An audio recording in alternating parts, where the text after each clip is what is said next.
Hello, beautiful souls. Welcome to this quiet space, a place where minds slow down and hearts rest.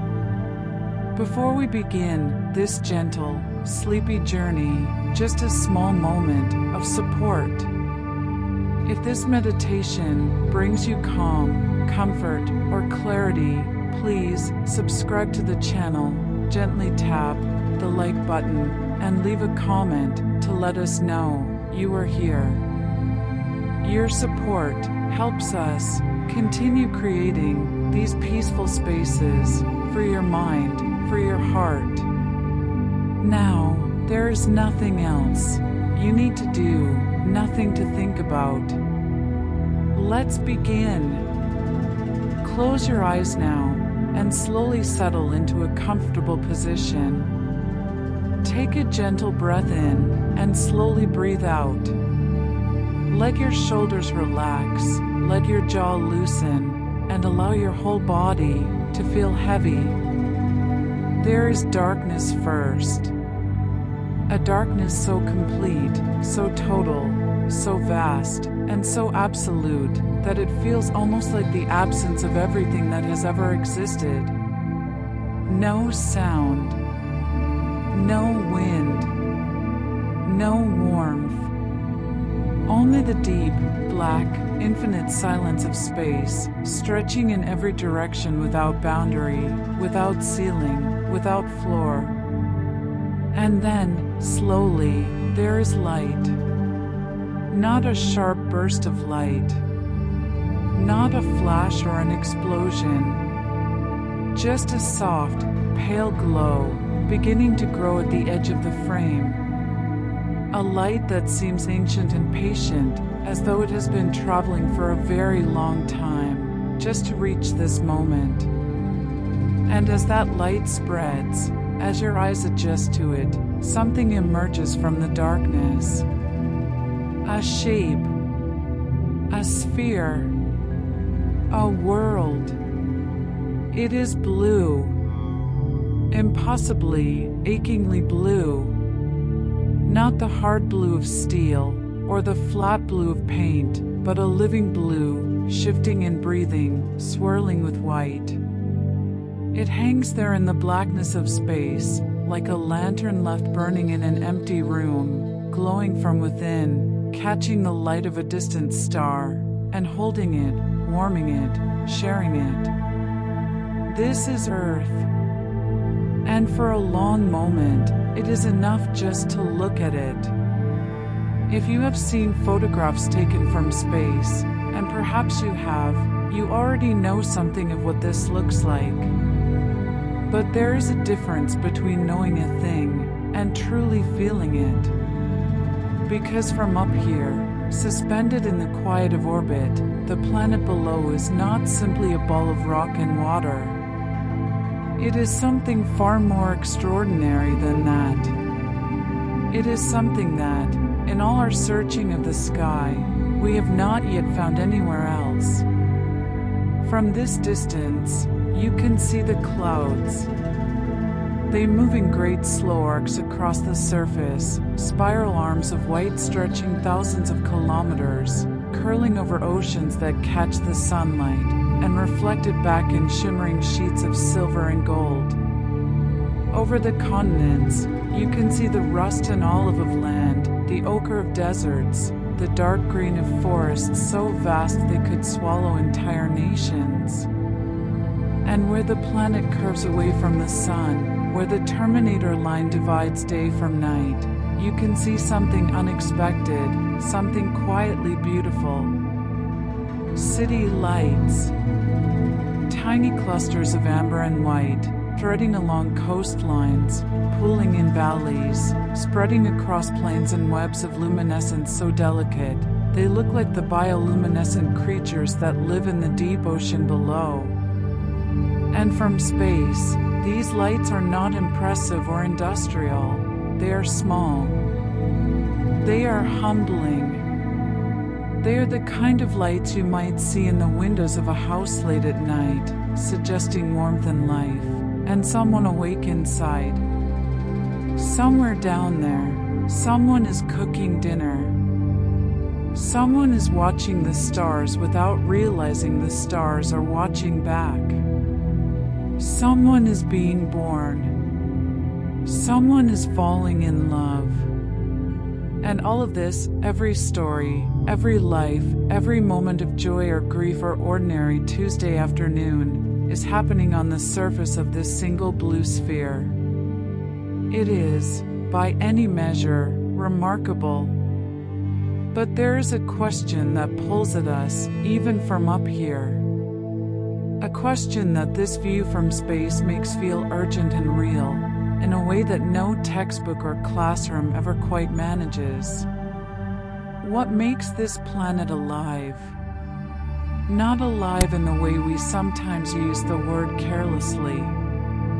Not alive merely in the sense that things live upon it, but alive in a deeper, more fundamental sense. Alive as a system. Alive as a process. Alive as something that actively maintains itself, that corrects itself when pushed too far, that has been continuously transforming and renewing itself for longer than our minds can comfortably hold. Because Earth is not simply a rock in orbit. It is not an inert stage upon which life performs its drama, and then departs. Earth is something far stranger and more wonderful than that. It is a planet that breathes. A planet with a circulatory system of ocean currents. A planet with a thin, translucent skin of air that shields it from the hard radiation of space. A planet where carbon moves from rock, to air, to ocean, to leaf, and back to rock again, in cycles so slow we barely notice them, but so essential that without them, the surface would either freeze solid, or cook away. Earth is not a collection of parts. It is a flow. A continuous, interlocking, self-adjusting flow of matter and energy that has been moving without pause for 4.5 billion years. And like all flows, like a river, like a heartbeat, like breathing, it follows its own rhythm, its own logic, its own deep and patient intelligence. This film is an invitation to follow that flow. We are going to travel backward in time, to a moment before Earth existed, when there was nothing here but scattered gas and dust drifting through an ancient cloud. We are going to watch a planet form, watch it cool and crack and fill with water, watch the first impossible glimmers of life emerge in dark and scalding oceans. We are going to trace the long, slow unfolding of continents, the rise and fall of entire worlds of creatures, the birth of forests and ice ages, and the quiet revolution of oxygen filling a sky that was once utterly hostile to breathing. And then we will return here, to this moment, to this view from orbit, and look down with new eyes. Because Earth is not just our planet. It is not simply the place we were born, the ground beneath our feet, the air we happen to breathe. It is the world that made us.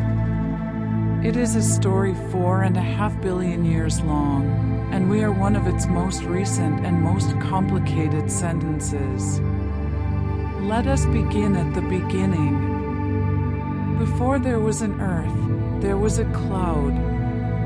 Not a cloud of water vapor, as you might picture it, soft and white, sailing overhead on a summer afternoon.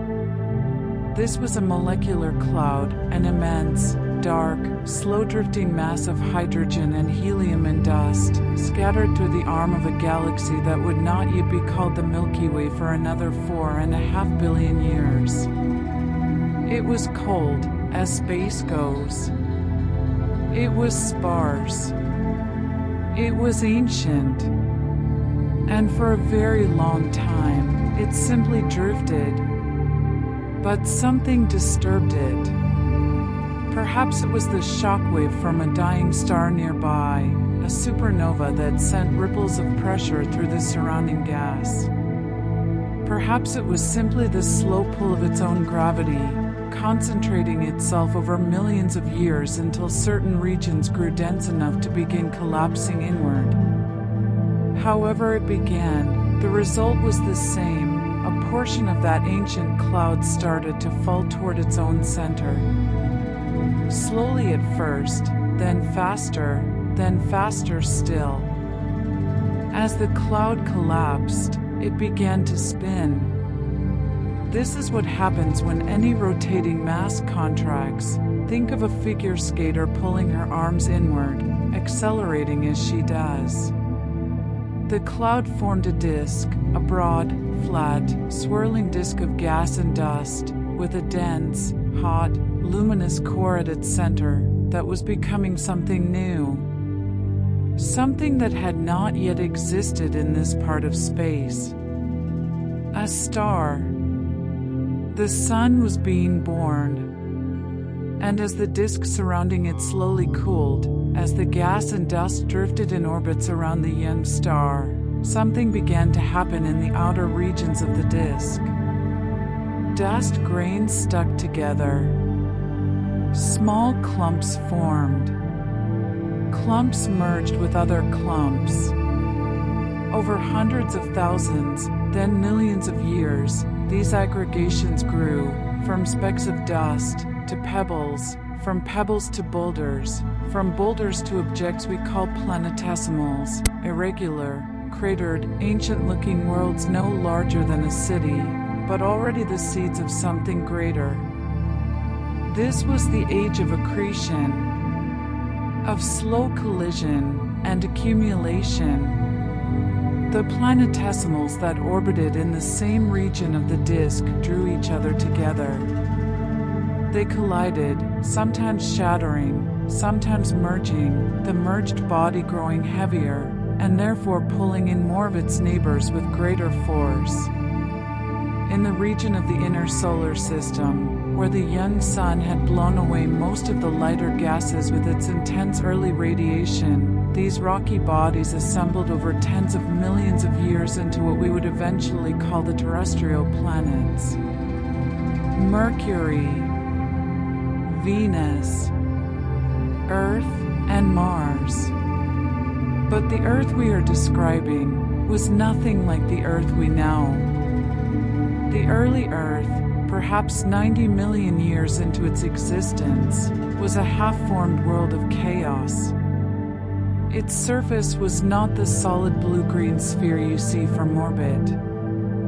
It was a magma ocean, a global sea of molten rock, glowing orange and red, churning with convection currents, venting enormous plumes of gas and vapor into an atmosphere that was little more than a thick, hot, toxic soup of carbon dioxide, nitrogen, water vapor, and sulfur compounds.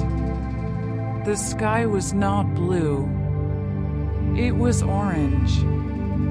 It was dark orange, the color of rust and fire, and the young sun burned through it like a smear of white light behind dark glass.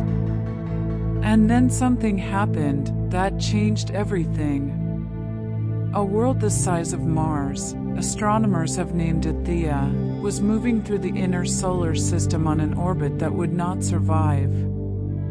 It was perhaps a third the mass of Earth.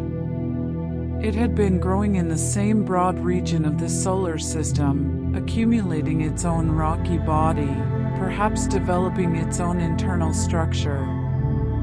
But its orbit was unstable, and over millions of years, the gravitational influence of the growing Earth drew it closer, and closer, and closer still.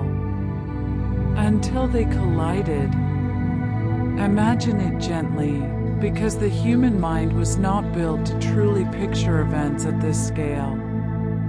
The impact was not a sharp strike, but a deep, grinding, almost geological kind of collision, two massive worlds merging, and shattering, and liquefying simultaneously, enormous quantities of molten rock and vapor being flung outward into space, in a disk of debris surrounding the combined body of the two worlds. The collision released energy that is nearly impossible to conceptualize, enough to briefly melt the entire surface of the combined body to rock vapor, to superheat the surrounding space, to throw trillions of tons of material into orbit. And from that orbiting debris, over the course of just a few thousand years, which in geological time is barely a breath, the Moon assembled. The Moon was born from the violence of impact. It formed close, much closer than it is today, and its tidal pull on the young Earth was enormous, stirring the magma oceans below, adding enormous amounts of tidal energy that kept the interior of the young planet hot and churning.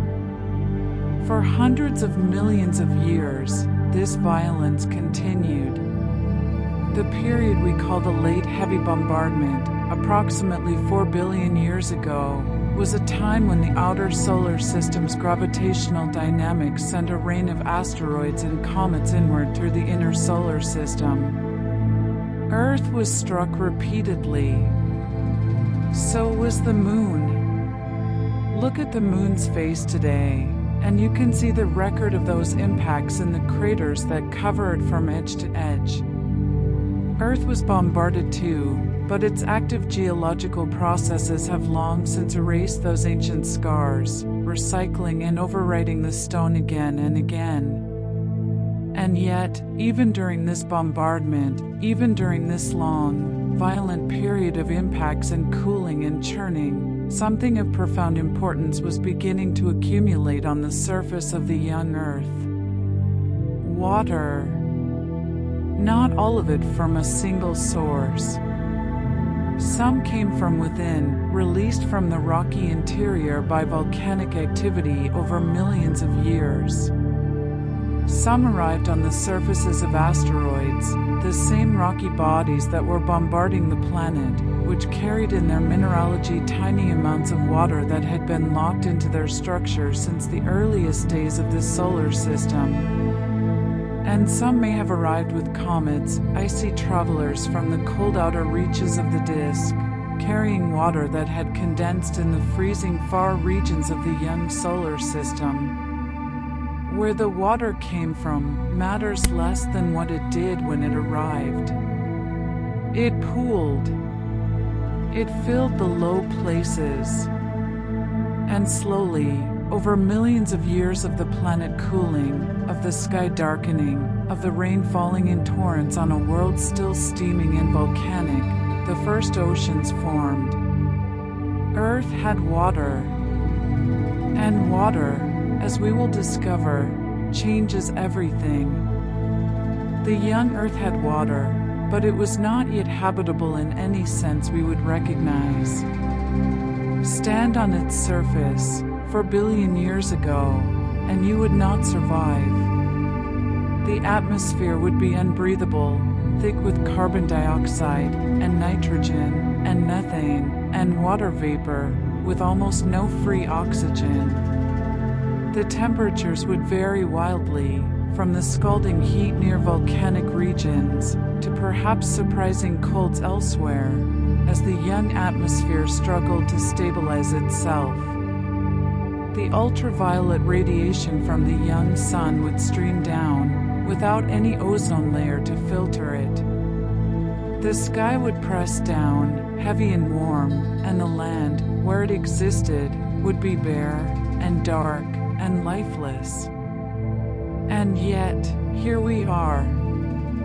Something, over the course of 4 billion years, transformed this hostile young world into the stable, temperate, breathable, teeming planet we know.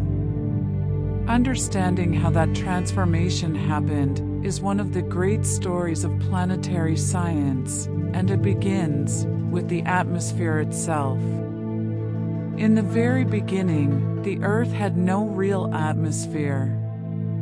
The violence of accretion and the intense heat of the early planet ensured that most gases were either locked into the molten rock or blown away by the intense solar wind of the young sun. But as the planet cooled, as volcanoes began to form at the surface, a process called outgassing began. Volcanoes, as they erupted, did not only pour lava across the landscape. They breathed. They exhaled enormous quantities of gas from the interior of the planet: water vapor, carbon dioxide, sulfur dioxide, nitrogen, and small amounts of other compounds. This volcanic exhalation was relentless, over hundreds of millions of years, and slowly, it built an atmosphere. It was not the atmosphere we breathe today, but it was an atmosphere, a layer of gas thick enough to trap some heat from the sun, thick enough to allow liquid water to persist at the surface, under conditions that would otherwise freeze it, or evaporate it. This early greenhouse effect was, in a very real sense, what made Earth survivable.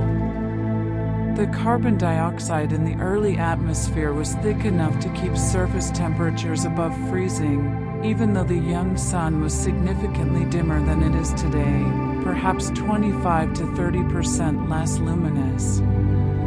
Without that greenhouse warming, the young Earth would likely have been a frozen ball, its oceans locked under permanent ice, its surface sterile and unchanging. But what makes Earth particularly special, what separates it from its planetary neighbors Venus and Mars, in a way that seems almost miraculous, is where it sits in space. Astronomers use the term habitable zone to describe the region around a star where conditions allow liquid water to exist on the surface of a planet. Too close to the star, and any water evaporates, triggering a runaway greenhouse effect that cooks the planet, as happened on Venus. Too far, and temperatures drop below freezing, and water becomes locked in ice forever, as happened on Mars. Earth sits in the middle of this zone, with what looks, from our perspective, like uncanny precision. But it is not just location. It is also size. Earth is large enough that its interior remains hot from the radioactive decay of elements trapped within it during formation. That internal heat drives plate tectonics, which drives volcanoes, which recycles carbon dioxide and other gases between the surface and the atmosphere, in a long, slow cycle that acts as a kind of planetary thermostat. If Earth were significantly smaller, if it were, say, the size of Mars, it would have cooled too quickly, its interior would have gone still, its volcanoes would have gone silent, and this thermostat would have stopped working. Earth is also large enough to hold its atmosphere. Gravity keeps the air pressed close to the surface, preventing it from slowly bleeding away into space, the way Mars lost much of its early atmosphere. And Earth's large iron core generates a magnetic field, a protective bubble of invisible force, that deflects the most energetic particles streaming from the sun, preventing the solar wind from stripping away the atmosphere, layer by layer, over geological time. The habitable zone. The right size. The active interior. The magnetic field. The water. The carbon cycle. Each of these factors is necessary. None of them alone is sufficient.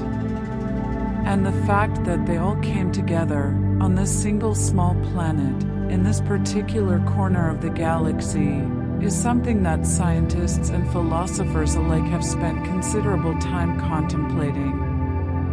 Whether it is common or rare, whether solar systems across the galaxy frequently produce planets like Earth, or whether ours is a lonely exception, remains one of the great open questions of our time. But what we know, with increasing certainty, is that Earth did not simply stumble into habitability.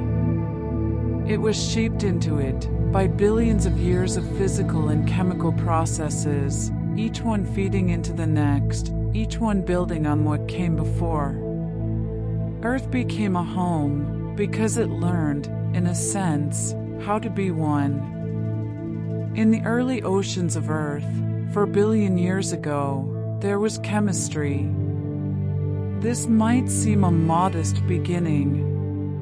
Chemistry is not life. Chemistry is just molecules, atoms bonding, and separating, and bonding again, in response to temperature, and pressure, and electrical charge. Chemistry happens in stars, and in the gas clouds between them, and on the frozen surfaces of asteroids drifting through the outer solar system. Chemistry is everywhere. But the early oceans of Earth were unusual. They were warm. They were full of dissolved minerals, iron, sulfur, phosphate, silicates, leached from the volcanic rock of the young seabed. They were bathed in the energy of lightning from an active, stormy early atmosphere. And in the warmth of hydrothermal vents, cracks in the ocean floor where superheated water and dissolved minerals were continuously pumped up from the hot interior of the planet. And in these conditions, something extraordinary began to happen. The chemistry got interesting. Simple molecules, amino acids, the building blocks of proteins, can form spontaneously under the conditions of the early Earth.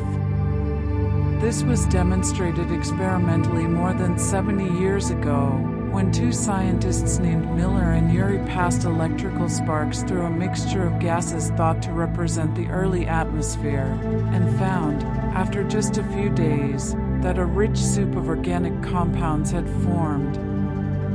This was a landmark result. It showed that the chemistry of life does not require life to begin it. It can begin with energy, the right elements, and time. But amino acids are not life. They are ingredients. The deeper mystery, the question that still keeps biologists awake at night, is how those ingredients assembled themselves into something capable of the one thing that distinguishes life from chemistry, self-replication. How did molecules first begin to copy themselves?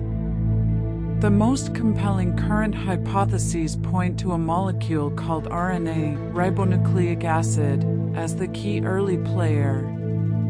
RNA is remarkable because it can do two things that, in modern life, are usually performed by two different kinds of molecule. It can carry information, like DNA, and it can catalyze chemical reactions, like proteins. An RNA molecule that could copy itself, even imperfectly, even slowly, would have been a profound threshold. Because once self-replication begins, evolution begins. The hydrothermal vents of the deep ocean floor are currently considered among the most likely nurseries for this first chemistry-to-life transition. These are places where warm, mineral-rich water seeps up through porous alkaline rock, creating natural microchambers, tiny spaces in the rock matrix where concentration can build, where chemical reactions can be focused and repeated, where the energy gradient between the warm vent water and the cool ocean above provides a source of energy, analogous to the electrochemical gradients that power all living cells today. In these dark, warm, mineral-laced places, over an unknown span of time, perhaps tens of millions of years, perhaps more, the first truly self-replicating molecular systems emerged. They were not cells yet. They had no membranes.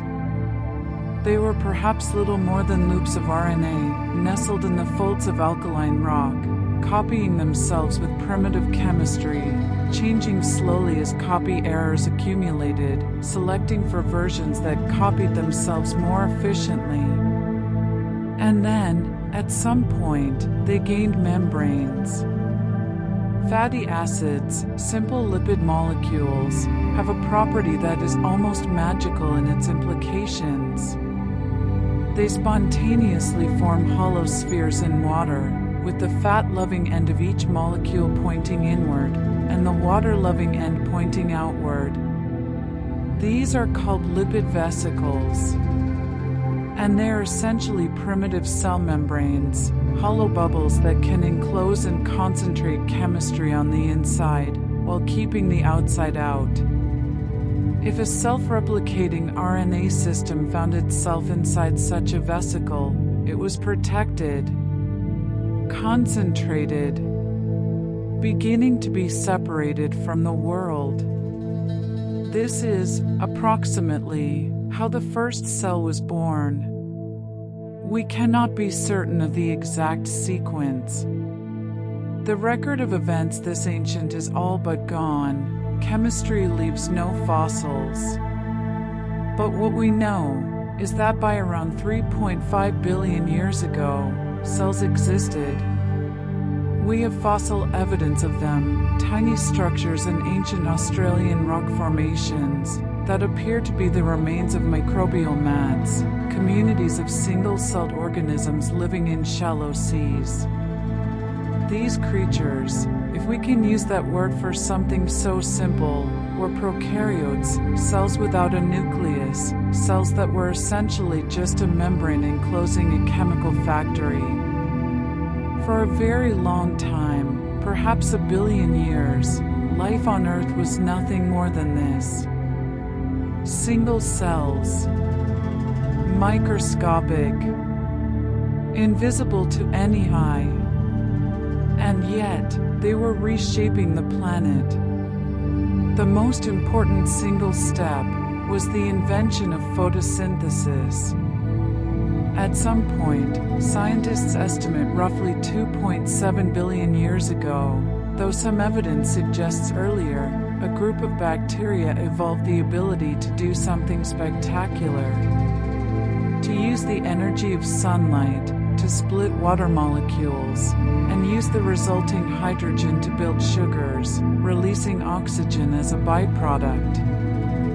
These were the cyanobacteria, and their invention of oxygenic photosynthesis was perhaps the single most consequential evolutionary event in the history of life on Earth. Because oxygen was poison to the organisms that existed before the cyanobacteria, the oxygen now being pumped into the atmosphere by billions of photosynthesizing cells was not a gift, it was a catastrophe. Oxygen is a highly reactive element. It attacks biological molecules, disrupts chemical processes, and kills cells that have not evolved defenses against it. The Great Oxygenation Event, as it is known, the slow but inexorable rise of free oxygen in Earth's atmosphere beginning roughly 2.4 billion years ago, was a mass extinction for the anaerobic life that had previously dominated the planet. But it was also an invitation for those organisms that could tolerate oxygen and eventually thrive in it. The world was transformed. Oxygen metabolism is enormously more efficient than the chemical processes used in its absence. It allowed organisms to extract far more energy from their food. And more energy means more complexity. More complexity means more possibility. Life had changed the atmosphere. And in doing so, it had opened the door to everything that came next. Take a step back. Take a very long step back, not in space, but in perspective. Because what we have been describing, the atmosphere building from volcanic gas, the oceans filling with water, life emerging and reshaping the chemistry of the sky, this is not a sequence of separate events. It is a single continuous process. And to understand Earth as it truly is, we need to see it whole. We need to see it as what scientists call an Earth system, a set of interconnected, mutually influencing components that together constitute a planet unlike any other we have found. Earth scientists often divide these components into 4 great spheres. The geosphere is the solid body of the planet, the rocks, the mantle, the iron core, the crust that floats and shifts above the deeper interior. It is the slow world, the world of geological time, where change happens over millions and billions of years. But it is not static. The mantle convex, hot rock rising slowly from the deep interior, cooler rock sinking back down. And this convection drives the movement of the tectonic plates, the great shifting slabs of crust that carry the continents on their surfaces, like passengers on very slow boats. The hydrosphere is all of Earth's water, the oceans, the rivers, the lakes, the groundwater stored in rock formations underground, the polar ice sheets, the glaciers on mountain ranges, and the water vapor in the air. Water moves between all of these storage places in a continuous cycle driven by solar energy and gravity. And in doing so, it carries heat, dissolves and transports minerals, shapes the landscape, and makes the surface of Earth the kind of place where life can persist across a wide range of conditions. The atmosphere is the thin, precious envelope of gas that surrounds the planet. Thin is not a metaphor. If Earth were a globe the size of a classroom desk, the atmosphere would be thinner than a sheet of paper stretched over its surface. And yet, it is everything. It regulates temperature. It shields the surface from ultraviolet radiation. It carries moisture from oceans to land. It is the medium through which weather moves, through which sound travels, through which birds fly, and seeds drift, and the scent of rain reaches us on a warm afternoon. And the biosphere is life, all of it. Every organism that has ever lived on Earth, from the simplest bacterium, to the tallest tree, to the blue whale moving silently through the deep ocean. The biosphere is not separate from the other spheres. It interpenetrates them. Life lives in the rock, in the soil, in the water, in the air. And crucially, life shapes all of these other spheres, just as they shape life. This is the key insight. These 4 spheres are not isolated compartments. They are in constant, continuous interaction. Carbon moves from the atmosphere into the ocean, where phytoplankton absorb it and incorporate it into their bodies. And when they die, some of that carbon sinks to the seafloor, where it is buried in sediment, removed from circulation. But volcanic activity brings it back up, returning it to the atmosphere over millions of years.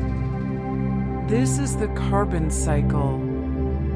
And it is one of dozens of such cycles, of nitrogen, of phosphorus, of sulfur, that move essential elements through the system, in loops that span the entire planet. These loops contain feedback mechanisms. And understanding feedback is essential to understanding Earth. A feedback loop is when a change in one part of the system produces an effect that either amplifies or dampens the original change. A warming feedback amplifies change.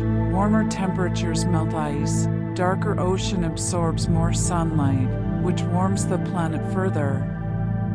A cooling feedback dampens change. Warmer temperatures increase evaporation. More water vapor leads to more clouds. More clouds reflect sunlight back to space, cooling the surface. Earth's climate system is full of both kinds of feedback. and they interact in ways that are complex and sometimes surprising. But over geological time, the planet has maintained a remarkable degree of stability. Temperatures have stayed within the range that allows liquid water to exist for most of the past 4 billion years, despite the brightening of the sun, despite dramatic changes in atmospheric composition, despite the repeated reorganization of the continents. This is where a provocative and fascinating idea enters our story. In the 1970s, scientist James Lovelock proposed what he called the Gaia hypothesis. The idea that Earth's biosphere, atmosphere, oceans, and soils together form a single, self-regulating system that actively maintains the conditions necessary for life. Not because the planet is conscious, not because it has intentions, but because the interactions between living things and their physical environment naturally produce stabilizing feedback loops. Life shapes its environment. Its environment shapes life. And over time, this mutual shaping produces a system that tends to return to habitable conditions when pushed. The Gaia hypothesis was initially controversial, and in its strongest form, the claim that Earth is literally a living organism, it remains philosophically contested. But its core insight has become increasingly mainstream in Earth system science. That the biosphere is not a passenger on this planet. It is one of the drivers. Life does not merely inhabit Earth. Life, to a very significant degree, makes Earth what it is. Beneath your feet, right now, the ground is moving. Not quickly. Not in any way you could feel, without instruments of extraordinary sensitivity. But slowly, continuously, with a patience and a power that reshapes continents over millions of years. The crust of the Earth is in motion. It has been in motion for perhaps 3 billion years or more. And this motion, this geological restlessness, this constant rearrangement of the planet's surface skin, is one of the things that makes Earth so unusual and so alive. The surface of Earth is divided into a dozen major tectonic plates, and a number of smaller ones. Each a slab of crust, tens of kilometers thick. Floating on the partially molten upper mantle, like enormous rafts on a very slow, very thick sea. The ocean plates are made of dense, dark basaltic rock. The continental plates are made of lighter, thicker, granitic rock. And they move, driven by the convection of hot rock deep within the mantle, and by their own weight pulling them down, where they meet and one plate slides beneath another. The boundaries between plates are where the drama happens. Where two plates pull apart, along the mid-ocean ridges, the vast underwater mountain ranges that circle the globe, hot magma wells up from below, creating new oceanic crust, and pushing the plates steadily apart.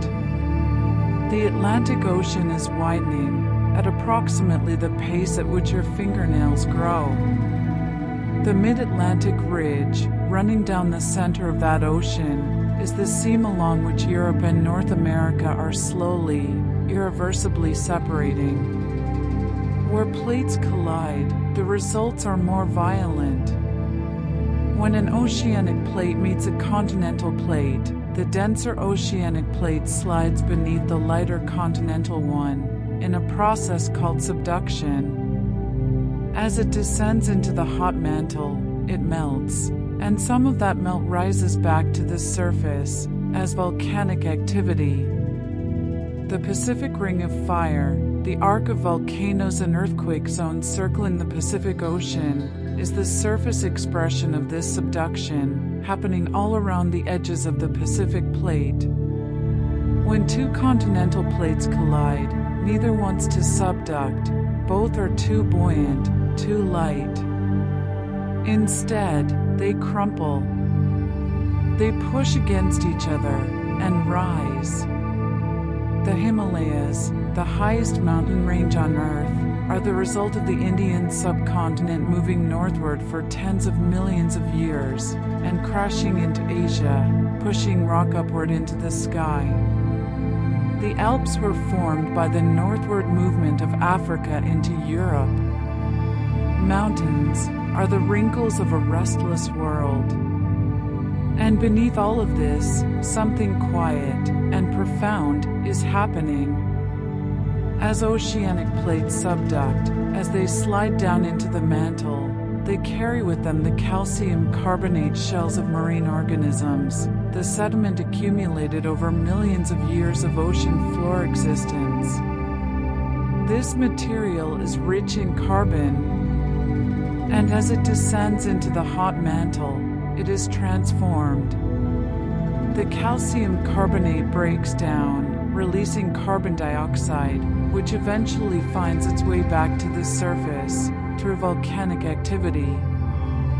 This is the geological carbon cycle, and it is one of Earth's most important long-term thermostats. When the climate warms, chemical weathering of rock speeds up. Silicate minerals on the surface react with atmospheric carbon dioxide and water to form carbonate minerals, which wash into the ocean, where they are deposited on the seafloor. This removes carbon dioxide from the atmosphere, cooling the planet. When the climate cools, weathering slows, and volcanic activity continues to return carbon dioxide to the atmosphere, warming it back up. Over millions of years, this cycle has kept Earth's climate within the range necessary for liquid water and life, even as the sun has gradually brightened and continents have moved. Plate tectonics also seems to be relatively rare. We have found no clear evidence of active plate tectonics on any other planet or moon in our solar system. Mars likely had tectonic activity early in its history. Venus may have a form of crustal resurfacing, but nothing like the conveyor belt system of spreading and subduction that we see on Earth. Without plate tectonics, the geological carbon cycle breaks down. Without that carbon cycle, the long-term climate thermostat stops working. A planet without plate tectonics is a planet that cannot regulate its own climate over billions of years. In this sense, the moving skin of Earth is not just a geological curiosity. It is a fundamental piece of the planetary life support system. It is one of the reasons Earth is Earth, and not some other kind of world. 71% of Earth's surface is covered by ocean. This is a number that is easy to say and difficult to feel. 71%. More than 2/3 of this planet's entire surface is water. If you were to take every mountain range on land, the Himalayas, the Andes, the Alps, the Rockies, all of them, and pile them on the seafloor, they would barely disturb the surface. The ocean is not a thin layer. The average depth of the ocean is 3,688 meters. The deepest point, the Challenger Deep in the Mariana Trench, plunges to nearly 11 kilometers below the surface. Put Mount Everest at the bottom of it, and Everest's peak would still be more than 2 kilometers beneath the waves. The ocean is vast, in a way that the human mind genuinely struggles to contain. But the ocean is not just vast. It is active.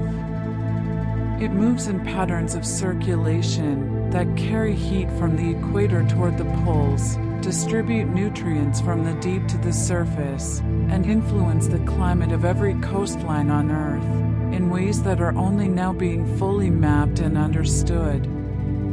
The most important of these circulation patterns is called the thermohaline circulation, sometimes described as the ocean conveyor belt. It is driven by the fact that cold, salty water is denser than warm, fresh water. In the North Atlantic, warm surface water carried north from the tropics by the Gulf Stream cools as it approaches Greenland and Iceland. As it cools, it becomes denser and sinks to the deep ocean. This cold, dense water then flows southward along the ocean floor, circulating through the Atlantic, around Antarctica, and into the Indian and Pacific Oceans, before gradually rising back to the surface, and eventually being carried back to the North Atlantic, to begin the cycle again. This circulation takes roughly 1,000 years to complete one full circuit. It is an almost incomprehensibly slow current, but its effects on climate are enormous. The Gulf Stream, which is part of this system, carries warmth northward into the North Atlantic and keeps the climate of Western Europe significantly milder than it would otherwise be. London sits at roughly the same latitude as Calgary. The reason London has mild winters, and Calgary does not, is largely due to the warmth carried north by the Atlantic circulation system. But the ocean does more than transport heat. It stores it. Water has an exceptionally high capacity for absorbing and holding heat. The world's oceans have absorbed the vast majority of the extra heat that has entered the Earth system over the past century. Estimates suggest more than 90%. This thermal inertia is one of the reasons climate change feels slower than the physics might suggest. The ocean has been taking up the excess energy and buffering the warming of the atmosphere. But this buffering has limits, and its effects, the thermal expansion of warming water, the shifts in circulation patterns, the bleaching of coral reefs by waters that have grown even slightly too warm, are increasingly apparent. The ocean is also where roughly half of all oxygen on Earth is produced.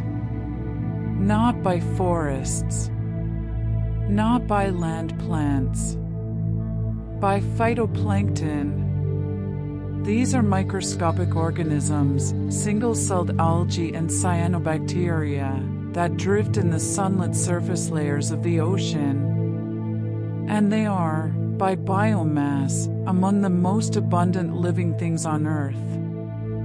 They photosynthesize, just as plants do. They absorb carbon dioxide and sunlight, and produce oxygen and sugars. And because they are so numerous, spread across such an immense area of sunlit ocean surface, their collective contribution to Earth's oxygen supply is staggering. Every other breath you take was produced in the ocean by an organism invisible to the naked eye. The deep ocean remains, in many ways, Earth's last great frontier. Below the sunlit surface layers, below the twilight zone where light slowly fades, lies a world of permanent darkness, crushing pressure, and near-freezing temperatures. And yet, life persists there. Chemosynthetic bacteria cluster around hydrothermal vents on the seafloor, deriving energy not from sunlight, but from the chemical energy of hydrogen sulfide and methane venting from the Earth's interior. Strange and alien creatures, bioluminescent fish, giant isopods, translucent jellyfish the size of small cars, drift through the dark. The deep ocean is a world we have explored less thoroughly than the surface of the moon. What we do know is that the ocean is not a static reservoir. It is a living, breathing, cycling system, absorbing carbon from the atmosphere and releasing it, transporting heat around the globe, producing oxygen, harboring staggering biological diversity, and influencing the weather on every continent. It is, in a very real sense, the planet's memory, storing information about past climates, in its chemistry, its sediments, its circulation patterns, its living communities. The ocean is old. It is patient. And it does not forget. If you were to drive a car directly upward, at highway speeds, 100 kilometers per hour, you would reach the edge of space in less than an hour. 60 minutes. The atmosphere, this thin veil of gas that makes all of life possible, is only that far above your head. It seems impossibly thin when you consider what it does. The atmosphere is not a uniform layer. It is divided into several distinct regions, each with its own character, its own temperature profile, its own role in the planetary system. The troposphere, the lowest layer, the one you live in, extends roughly 10 to 12 kilometers above the surface. All of Earth's weather happens here. All of the clouds, all of the rain, all of the storms, and calm blue days, and winter frost. The troposphere is the layer of the atmosphere that is most immediately present to us. And it is where most of the atmospheric mass is concentrated. Above the troposphere is the stratosphere, a layer extending to roughly 50 kilometers altitude. It is cold. It is dry. And it contains something of enormous importance. The ozone layer. Ozone, a molecule consisting of 3 oxygen atoms, absorbs ultraviolet radiation from the sun with extraordinary efficiency. The ozone layer is what allows life to exist on land. Without it, the surface of Earth would be bombarded by ultraviolet radiation intense enough to damage the DNA of most organisms, to cause severe sunburn in minutes, to make the open land an uninhabitable zone. The ozone layer is thin, fragile, and as we discovered in the latter half of the 20th century, it is vulnerable. Certain industrial chemicals, once released into the atmosphere, can persist for decades and gradually destroy it.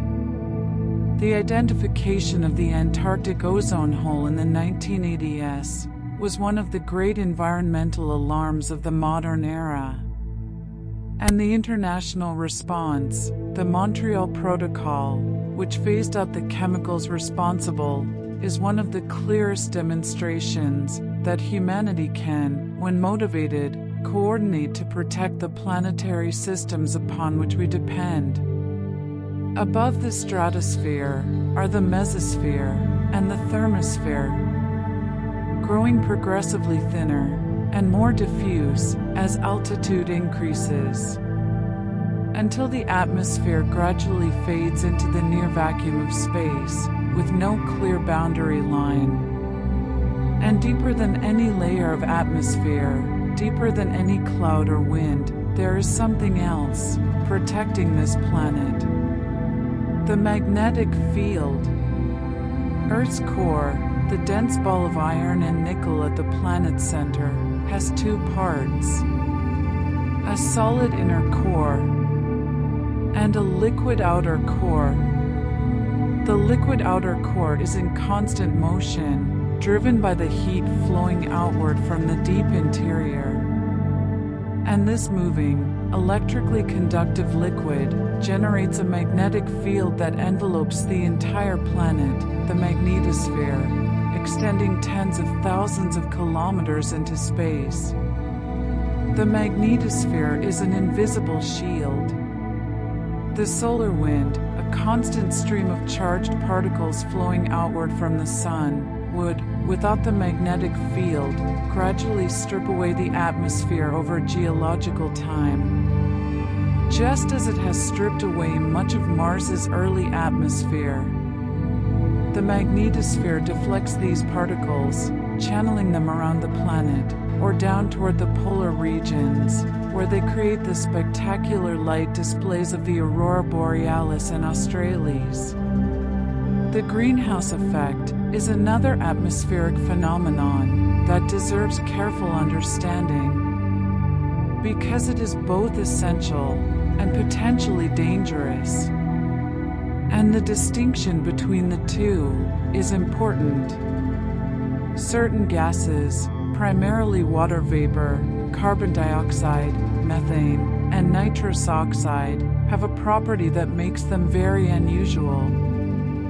They allow shortwave radiation from the sun to pass through them almost unimpeded. But they absorb the long-wave infrared radiation, heat, that the Earth's surface radiates back upward. This absorbed heat is then re-radiated in all directions, including back toward the surface, warming it. This greenhouse effect, in its natural state, keeps Earth's average surface temperature roughly 33 degrees Celsius warmer than it would otherwise be. Without any greenhouse effect, the oceans would freeze. Life as we know it would not exist. The problem is not the greenhouse effect itself. The problem is when the concentration of greenhouse gases in the atmosphere increases rapidly, trapping more heat than the system has been adjusted to handle. This is what is happening now. Carbon dioxide concentrations have risen from approximately 280 parts per million before the Industrial Revolution to over 420 parts per million today. Levels not seen in millions of years. The physics of this change are well understood. The effects are already being measured. But we are not there yet in our story. We will return to this. For now, let us sit with the wonder of what the atmosphere is. A thin, fragile, irreplaceable veil of gas that filters the sun's radiation, regulates the planet's temperature, carries water from the oceans to the land, and makes the act of breathing something entirely unremarkable and entirely miraculous at the same time. Water does not stay still. This is perhaps the most fundamental thing to understand about water on Earth. It moves. It has always moved. It will always move. Every water molecule on the surface of this planet is part of a continuous journey, from ocean to cloud to rain to river to groundwater to spring to stream to ocean again. And again. And again. This journey is called the water cycle, or the hydrological cycle, and it is one of the most beautiful processes in all of Earth's science, because it is genuinely infinite. Not infinite in the cosmic sense, not lasting forever, but cyclic in a way that makes it feel endless, a loop with no beginning and no end. Only the continuous movement of water through the different phases and places of the planetary system. Begin anywhere. Begin with the ocean, which covers 71% of the planet and holds 96% of all its water. The surface of the ocean is continuously exposed to the energy of the sun. Solar energy does something extraordinary to water molecules at the surface. It excites them enough that they escape from the liquid, they evaporate, rising as invisible water vapor into the air above. This evaporation is happening right now, everywhere the ocean meets the sky. From the sunlit tropics, where evaporation is fastest, water vapor rises in enormous quantities, on the order of hundreds of cubic kilometers per day when you sum it across the entire planet. Over the land, evaporation happens too, and something called transpiration. Plants draw water up from the soil through their roots, and release it from their leaves into the air, effectively acting as biological pumps that return moisture to the atmosphere. As water vapor rises, it cools. Cooler air can hold less water vapor than warmer air. At a certain altitude and temperature, the dew point, the water vapor reaches saturation. It begins to condense around tiny particles of dust, salt, smoke, and pollen floating in the atmosphere. A droplet forms. And then another, and another. Billions of droplets, gathering in a mass that becomes visible as a cloud. Clouds are, in a sense, water in suspension, water that has risen from the ocean surface and is being carried by winds, sometimes for thousands of kilometers, toward its eventual destination as precipitation. When the droplets in a cloud grow heavy enough, through collision and coalescence, through the complex microphysics of cloud formation, they fall. Rain, snow, sleet, hail. The form depends on the temperature, the altitude, the season. But the essential thing is the same. Water that rose as vapor is returning to the surface. Some of this precipitation falls back into the ocean directly, completing the shortest loop of the cycle in a matter of days. But much of it falls on land. And what happens to it there is a story in itself. Some falls on snow-covered mountains and high plateaus, accumulating as snowpack that stores the winter's precipitation and releases it slowly through the spring and summer as it melts. Mountain glaciers do the same on longer timescales, storing water for decades, or centuries, or thousands of years in ice, releasing it slowly at their snouts where they melt into streams and rivers. Some soaks into the ground, seeping down through soil and rock, filling the pores and cracks in the geological substrate below, accumulating in great underground stores called aquifers. Some of these aquifers are ancient. They hold water that fell as rain 10,000 years ago, during the last ice age, and has been slowly filtering through rock ever since. This groundwater does not stay underground forever. It moves slowly, glacially slowly, following the gradient of the landscape, eventually emerging in springs, seeping into riverbeds, feeding wetlands. The water that falls on the surface flows, following the topography, gathering into rivulets, into streams, into rivers, rivers joining other rivers in the lowlands, the great river systems of the world, the Amazon carrying more water than any other river on Earth, draining a watershed the size of the continental United States, the Congo, rushing through the equatorial forest of Africa, the Ganges, sacred and life-giving, flowing from the Himalayas to the Bay of Bengal, the Mississippi, the Yangtze, the Nile. Rivers carry more than water. They carry sediment, particles of rock and soil eroded from hillsides by rain and snowmelt, tumbled downstream over years and centuries, eventually deposited in deltas and coastal plains where they build new land at the edge of the sea. Rivers are geological agents. They sculpt the landscape they flow through, carving canyons through hard rock over millions of years, building the rich alluvial soils of floodplains where human agriculture has flourished for millennia.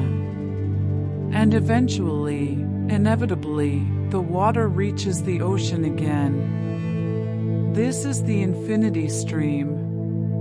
Not a metaphor, but a physical reality, water moving in an endless loop through the planetary system, driven by solar energy and gravity, passing through every phase, vapor, liquid, ice, passing through every environment, ocean, cloud, mountain, glacier, river, aquifer, before returning to the ocean to begin again. In this cycle, nothing is lost.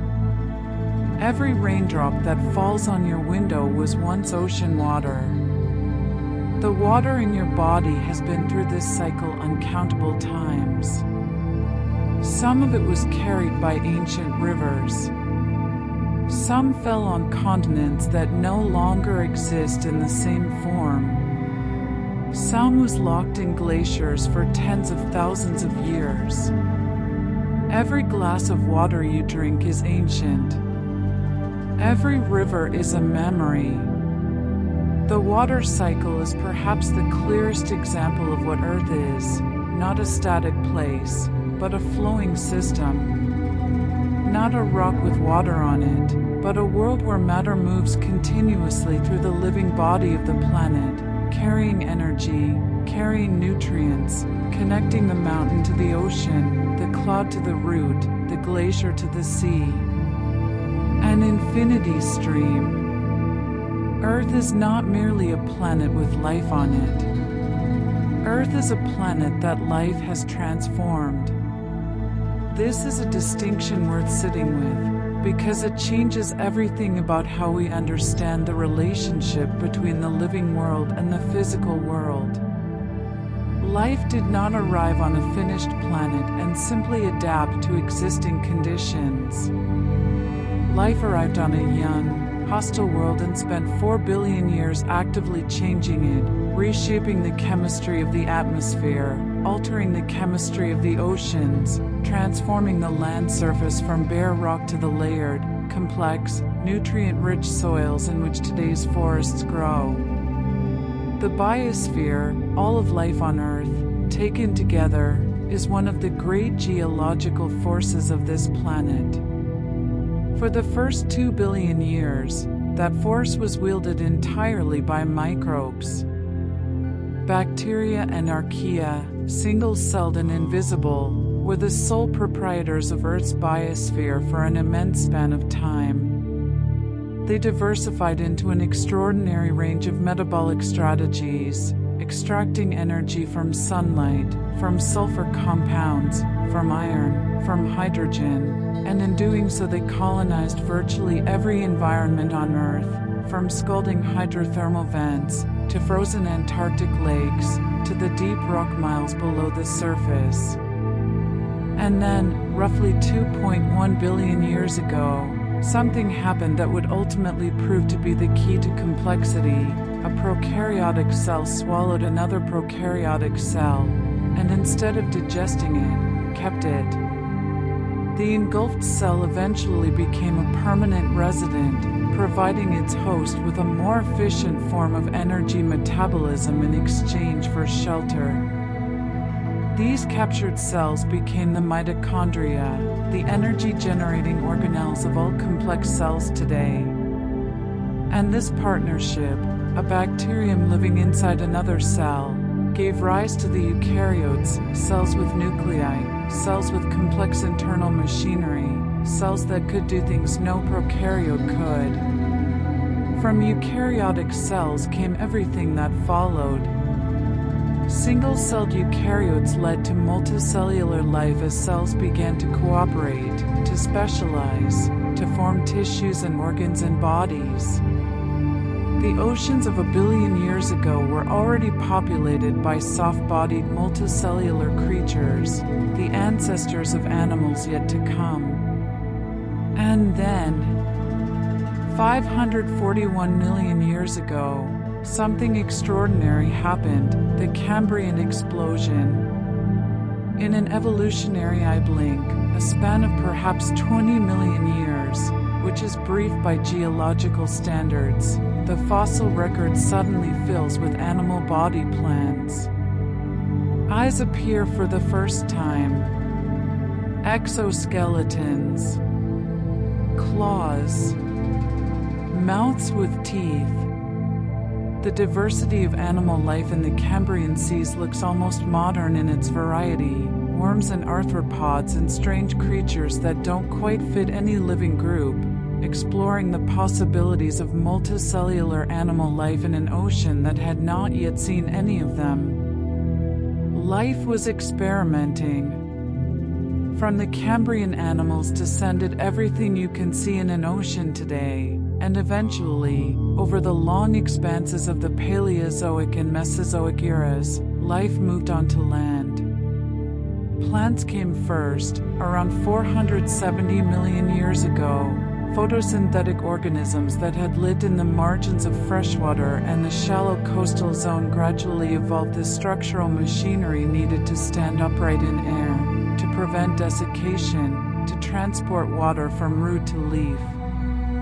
The first forests appeared perhaps 385 million years ago, covering vast lowland regions and primitive trees and undergrowth, fundamentally transforming the terrestrial landscape. These early forests removed enormous quantities of carbon dioxide from the atmosphere as they grew, contributing to a long-term cooling of the climate. Animals followed life onto land. First the arthropods, insects and their relatives, which reached extraordinary diversity and size in the oxygen-rich air of the Carboniferous period, when dragonflies with wingspans of 60 centimeters patrolled the swampy coal forests. Then vertebrates, the first amphibians crawling from warm freshwater bodies onto the damp margins of the land, followed by reptiles that could live entirely out of water, followed by the dinosaurs, whose story is so long and so rich that it fills entire scientific disciplines. The Mesozoic era, the age of dinosaurs, lasted from roughly 252 million years ago to 66 million years ago.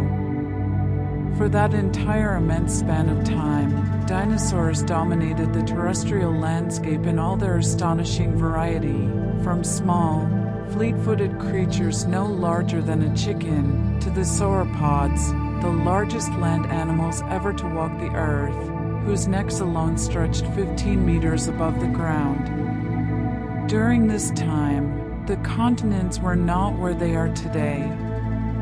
For much of the Mesozoic, a single supercontinent called Pangaea, which itself was the product of the earlier assembly of even older continental fragments, was slowly breaking apart. The Atlantic Ocean was opening. India was drifting northward. The geography of Earth was continuously, slowly changing, and the evolving landscapes shaped the evolution of life. Then, 66 million years ago, a rock from space ended an era. An asteroid approximately 10 to 12 kilometers in diameter struck what is now the Yucatan Peninsula of Mexico, releasing energy equivalent to billions of nuclear weapons, triggering wildfires across the planet, raising a cloud of dust and debris that blocked sunlight for months or years. The food chains that depended on photosynthesis collapsed. 3/4 of all species on Earth went extinct, including all of the non-avian dinosaurs. But not all life. Never all life. From the survivors, the small mammals that had lived in the shadows of the dinosaurs, the birds that were the dinosaurs' descendants, the fish, the insects, the plants, a new world emerged. The mammals radiated into every ecological role left vacant by the extinction. Over tens of millions of years, the small, generalist survivors diversified into whales, and bats, and horses, and elephants, and eventually, in the forests of Africa, into primates. And from primates, some 7 million years ago, came a lineage that would eventually walk upright on the savanna, look up at the stars, and begin asking what they were. The biosphere is 4 billion years of possibility unfolding, of life discovering life, of the planet covering itself, slowly and inexorably, in a living skin that grows more complex, more interconnected, and more richly varied with every passing age. Earth has seen death before. Not the small, individual death of organisms, but the vast, planetary death of entire worlds of creatures, events so large that they punctuate the geological record like exclamation marks, clear breaks in the fossil record where the familiar disappears, and something new begins to fill the silence. There have been 5 great mass extinctions in the history of complex animal life. The first, at the end of the Ordovician period, some 443 million years ago, may have been caused by a major glaciation that dramatically lowered sea levels and cooled the global ocean. The second, in the late Devonian, unfolded over millions of years in a series of pulses that eliminated a large fraction of marine species. The third, and largest, the Permian-Triassic extinction, 252 million years ago, wiped out perhaps 95% of all marine species and 70% of terrestrial vertebrates. It is sometimes called the Great Dying. What caused the Permian extinction? The answer, as best as scientists can currently determine, was a combination of forces, a period of massive volcanic activity in what is now Siberia, known as the Siberian Traps, releasing enormous quantities of carbon dioxide and sulfur dioxide into the atmosphere over perhaps 1 million years. This triggered rapid warming, ocean acidification, and the spread of oxygen-depleted dead zones in the deep ocean, a cascade of interconnected consequences that the living world, for all its resilience, could not entirely absorb. And yet, life survived. This is perhaps the most remarkable thing about Earth's biological history, not the extinctions themselves, but the persistence and recovery that followed each one. After every mass extinction, the biosphere bounced back. Not immediately, recovery took millions of years. Not in the same form, new groups replaced the ones that vanished. But the processes of evolution, of natural selection, of ecological assembly, began again from what remained. Life found the empty spaces and filled them. After the Permian extinction, the survivors included a small group of reptiles called archosaurs, from which the dinosaurs would eventually descend. The recovery of the biosphere after the Great Dying set the stage for the Mesozoic, the age that would eventually be called the Age of Dinosaurs, but was, more accurately, the age of a new world assembled from the wreckage of the old. After the Cretaceous-Paleogene extinction, the age of the dinosaurs, it was the mammals' turn. And from the survivors of that catastrophe, after tens of millions of years of recovery and diversification, came us. This pattern of extinction and renewal is not a story of tragedy, though it certainly contains tragedy in its individual moments. It is a story of extraordinary resilience, of a planetary biosphere that is, in the long run, very hard to kill. Of life as a process that is larger than any particular collection of species, that persists through catastrophe by virtue of sheer biological diversity and the inexhaustibility of evolutionary possibility. Earth, as a system, seems to absorb these shocks, and eventually return to something, not the same as before, but something. Life finds a way not through any intention or design, but through the simple, relentless logic of variation and selection. As long as any life survives an extinction, the conditions exist for life to recover. And life is tenacious beyond any reasonable expectation. The deep rock holds spores of bacteria that have been dormant for millions of years. The ocean floor harbors microbial communities in sediment kilometers deep. In the frozen permafrost of the Arctic, microorganisms have been found alive that were last exposed to the surface before the last ice age. Life saturates this planet so thoroughly, occupies it so completely, adapts to conditions so far outside what we might consider acceptable, that extinction of all life on Earth would require something on a truly cosmic scale. Earth is resilient. Life is resilient. And this resilience, this capacity to absorb disruption and eventually reassemble, is one of the most important things to understand about the world we live in. But resilience has timescales. Human lives are short. Human civilizations are short.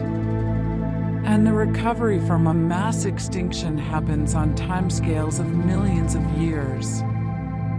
For us, and for the species and ecosystems we share this world with, this distinction is everything. We arrived recently. In the context of Earth's 4.5 billion year story, our species, Homo sapiens, has been here for approximately 300,000 years. That is roughly 0.007% of Earth's total age. On the timeline of the planet's life, we appeared, as one scientist put it, in the last few seconds before midnight. And yet, in those few seconds, we have become one of the dominant forces shaping the planet's surface, atmosphere, and biosphere. This did not happen all at once. For most of our existence, human beings were one species among many, extraordinary in our cognitive abilities, our use of language, our social complexity, our capacity to make and use tools, but not fundamentally different in our ecological impact from other large mammals. We hunted. We gathered. We used fire to manage landscapes. We were, in ecological terms, significant but not transformative. That began to change around 10,000 years ago, with the invention of agriculture. Agriculture, the deliberate cultivation of plants and the domestication of animals, was not discovered in one place, but invented independently in several regions of the world at roughly the same time, as the climate stabilized after the last ice age and human populations grew large enough to create the demand for more reliable food sources. From the Fertile Crescent, to the Yangtze River Valley, to the highlands of Mexico and the mountains of the Andes, human communities began growing their own food. The consequences were profound. Agriculture allowed populations to grow far beyond what hunter-gatherer subsistence could support. It created surpluses, which created the conditions for specialization of labor, for craft production, for trade, for the concentration of wealth and power that eventually led to cities. Cities led to writing, to mathematics, to science, to the accumulation of knowledge across generations. Agriculture also required land. Forests were cleared. Wetlands were drained. Grasslands were plowed. The living communities of these landscapes, the organisms that had inhabited them for thousands or millions of years, were displaced or eliminated. This process of habitat conversion has continued and accelerated over the past 10,000 years, Until today, roughly half of Earth's non-ice land surface has been significantly altered by human agriculture, settlements, and infrastructure. The Industrial Revolution, beginning in the late 18th century, marked a qualitative change in the human relationship with the planet. For the first time in history, humanity gained access to a vast, concentrated store of energy, fossil fuels. Coal, oil, and natural gas are the compressed remains of ancient organisms, forests and marine life, that lived hundreds of millions of years ago, and were buried and slowly transformed by heat and pressure into energy-rich carbon compounds. These fuels powered machines of a scale and efficiency that no biological system could match, and they allowed human civilization to grow, consume, and produce at rates that previous generations could not have imagined. The burning of fossil fuels also does something that turns out to be consequential far beyond the immediate energy released. It returns to the atmosphere carbon that had been locked underground for hundreds of millions of years. The carbon in coal and oil was removed from the atmosphere by ancient photosynthesis, by plants and algae that grew in sunlight and absorbed carbon dioxide and eventually died and were buried. When we burn these fuels, we are releasing that ancient carbon back into circulation rapidly. This is the mechanism of human-caused climate change, and it is important to understand it clearly and without drama, because it is a straightforward physical process. Carbon dioxide is a greenhouse gas. When its concentration in the atmosphere increases, more heat is trapped. When more heat is trapped, temperatures rise. This is physics that has been understood for over 150 years. The question of whether human activities are changing the climate is not a matter of ongoing scientific debate. The evidence is extensive, reproducible, and consistent across multiple independent lines of inquiry. The concept of the Anthropocene, a proposed new geological epoch defined by the global scale imprint of human activity on Earth's systems, is an acknowledgement of something genuinely new. That for the first time in the history of complex life on this planet, a single species has become a significant driver of planetary change. Not through malice or carelessness alone, but through the extraordinary momentum of a technological civilization that grew faster than our understanding of its consequences. This is not a story about blame. It is a story about scale. About what happens when a species with our particular combination of intelligence, social organization, and technological capability applies those qualities to the exploitation of planetary resources across a span of centuries. The industrial transformation of the past 250 years was driven by understandable human desires for warmth, for light, for food, for health, for comfort, for connection. The challenge now is to understand what we have set in motion and to ask what kind of relationship with this planet we want to have going forward. In 1990, the Voyager 1 spacecraft, then approximately 6 billion kilometers from Earth, turned its camera back toward the inner solar system on the request of astronomer Carl Sagan.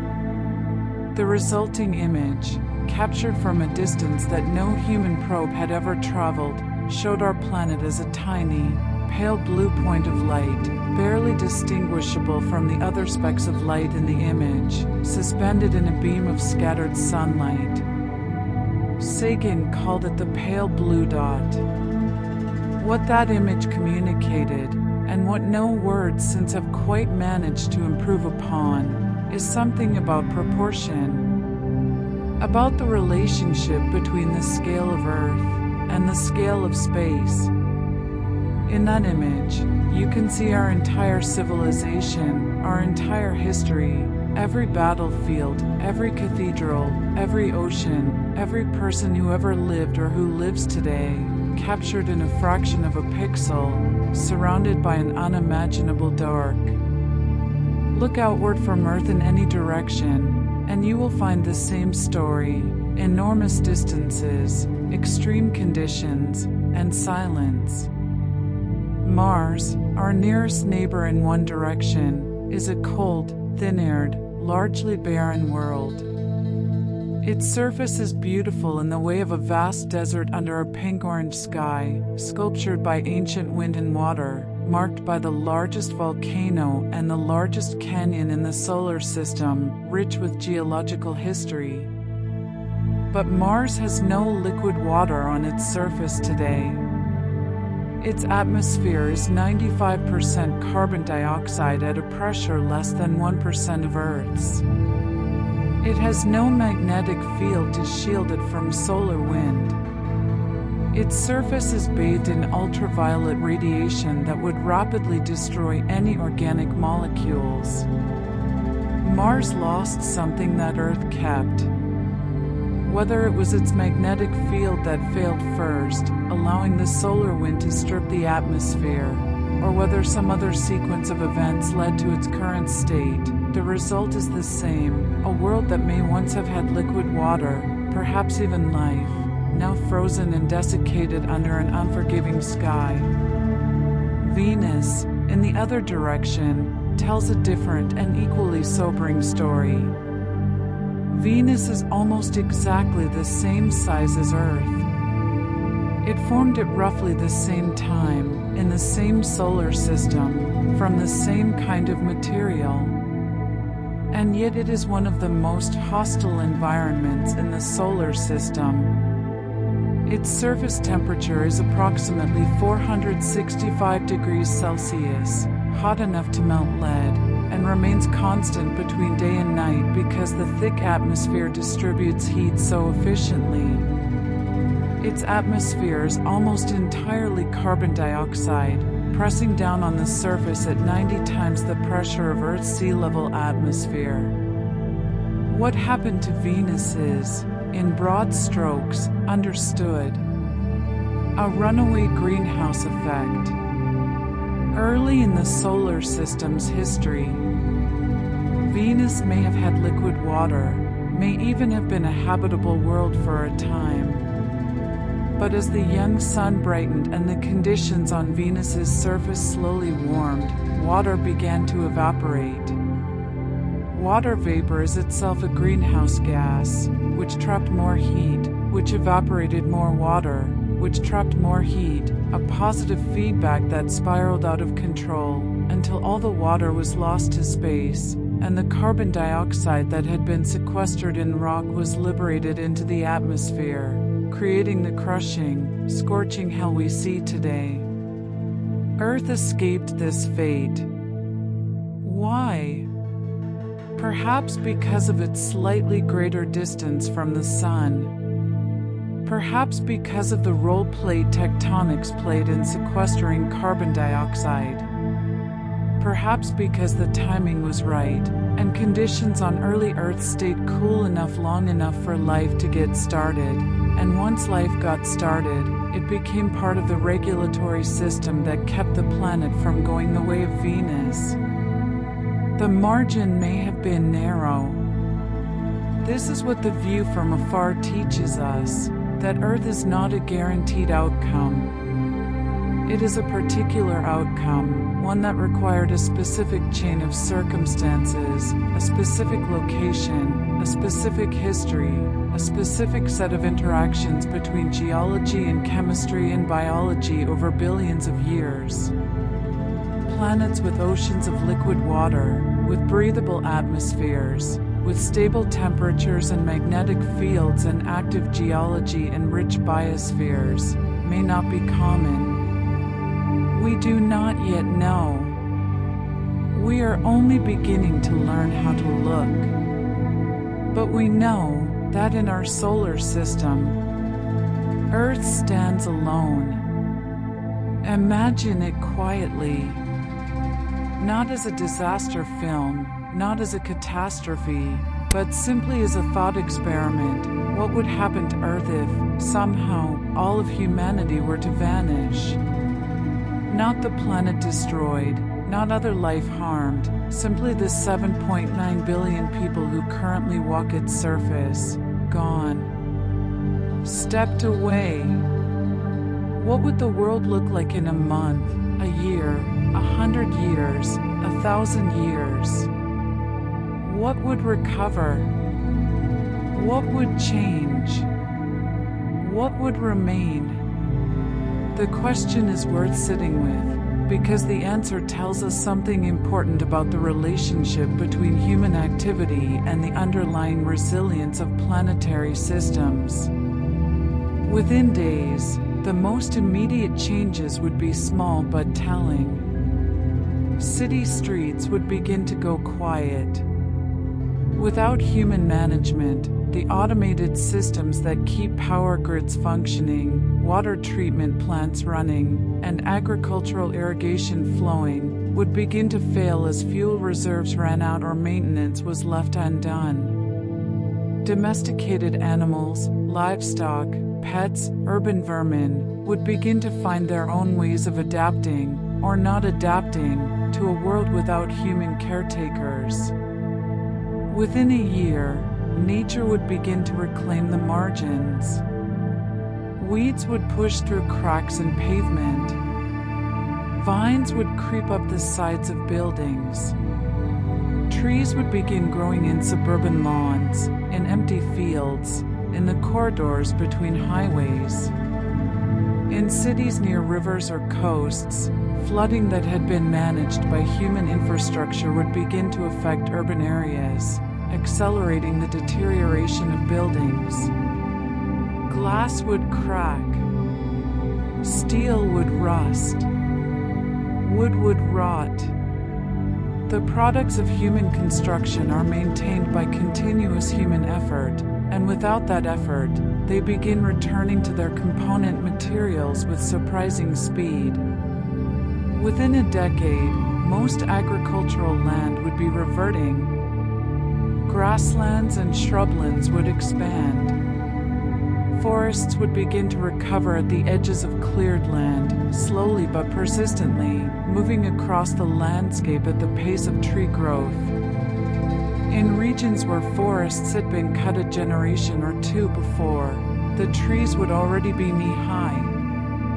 The animals would notice.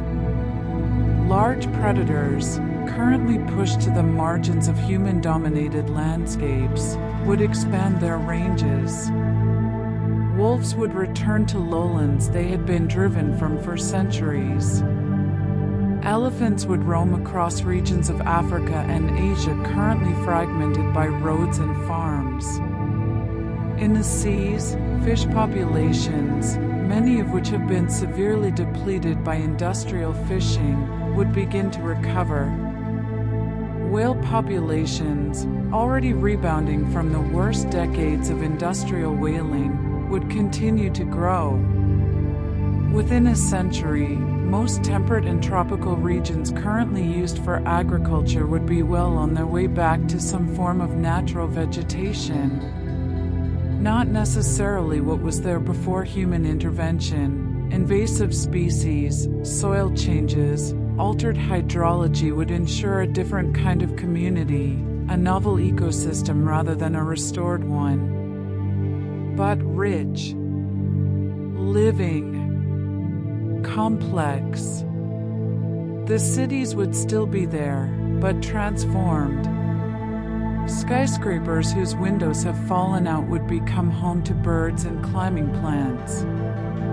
Underground spaces would fill with water, rats and other small mammals, mushrooms, and the slow work of decomposition.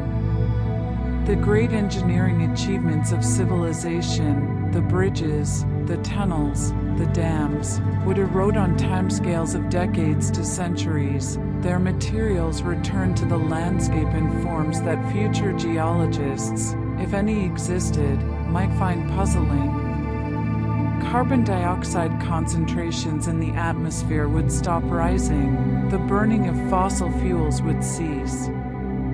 But the CO2 already added to the atmosphere would persist for centuries, the ocean continuing to acidify, the glaciers continuing to melt. The signature of the human age, the Anthropocene, would be legible in ice cores and sediment layers for tens of thousands of years after the last city had fallen. And yet, the planet would continue.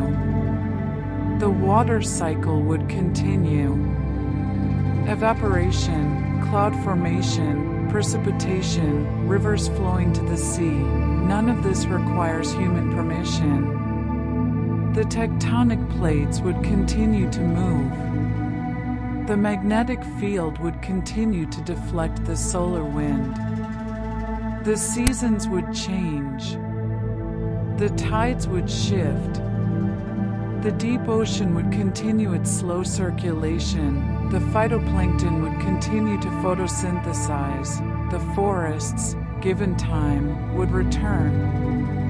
Earth does not need us to function. We need it. Now let us travel forward in time. Not the near future, not the coming decades or centuries, but the deep future. Geological time. Astronomical time. Because Earth's story is not yet finished. Far from it. On the timescale of millions of years, plate tectonics will continue reshaping the surface. The Atlantic Ocean will continue to widen for another 50 million years or so before the mid-Atlantic ridge becomes inactive and the plates begin to converge again. The Mediterranean Sea is currently closing, Africa is slowly moving north, and in tens of millions of years the Mediterranean may disappear entirely, and a new mountain range will rise where the sea currently lies. Australia will continue its northward drift, eventually colliding with Asia. The Americas and Europe and Africa may one day reassemble into a new supercontinent, following in the footsteps of Pangaea and the even older supercontinents that preceded it. Life will continue to evolve. The mammals that today dominate the terrestrial large animal fauna will diversify into forms we cannot easily predict. If human civilization disappears before the planet's habitability ends, the evolutionary process that produced us might, over tens of millions of years, produce something comparable again, or something entirely new. The history of life suggests that complexity and intelligence are not uniquely human properties but recurring themes in evolution, solutions to ecological challenges that different lineages discover independently. But on the timescale of hundreds of millions to billions of years, larger forces come into play. The sun is not constant. It burns brighter as it ages, slowly and steadily increasing its luminosity over geological time. The brightening that has occurred since Earth formed, roughly 30%, has already been absorbed by the planetary system through a combination of the geological carbon cycle, the evolution of life, and the emergence of reflective ice caps. But the sun will continue to brighten. In roughly 500 million to 1 billion years, the increased solar luminosity will likely trigger a runaway warming on Earth that exceeds the capacity of the carbon cycle to compensate. Temperatures will rise beyond the range tolerable for most life. The silicate weathering cycle will exhaust the carbon dioxide in the atmosphere. Photosynthesis will become difficult, then impossible for most plants. Life, or what remains of it, will retreat to refugia, deep ocean vents, perhaps, where chemosynthetic life can continue independent of the sun. In roughly 1 to 2 billion years, Rising temperatures will likely cause the oceans to begin evaporating, slowly at first, then with increasing momentum as the water vapor itself amplifies warming. The oceans that have covered this planet for 4 billion years will gradually disappear into the sky and eventually be lost to space, dissociated by ultraviolet radiation into hydrogen and oxygen. The hydrogen, being light, will escape the atmosphere. The oxygen will react with surface rock. Earth will become, in the very far future, more like Venus than like itself today. And further still, in roughly 5 billion years, the Sun itself will reach the end of its hydrogen-burning phase and expand dramatically into a red giant, swelling to perhaps 100 times its current diameter.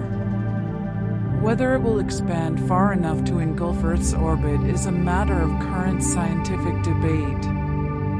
What is certain is that any remnant of the biosphere will not survive this transformation. It is a sobering thing to contemplate.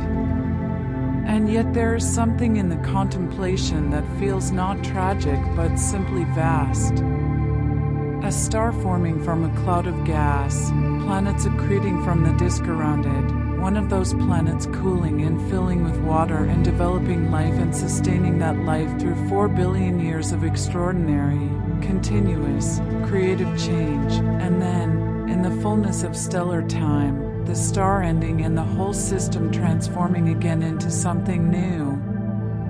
The atoms that make up Earth will not be destroyed. They will be scattered, incorporated into the expanding envelope of the dying sun, perhaps eventually recycled into the next generation of stars and planets forming in the galaxy. The carbon in your body, the oxygen in the air, the iron in the planet's core, all of it has been through stellar interiors before. All of it will be again. We are not the end of the story.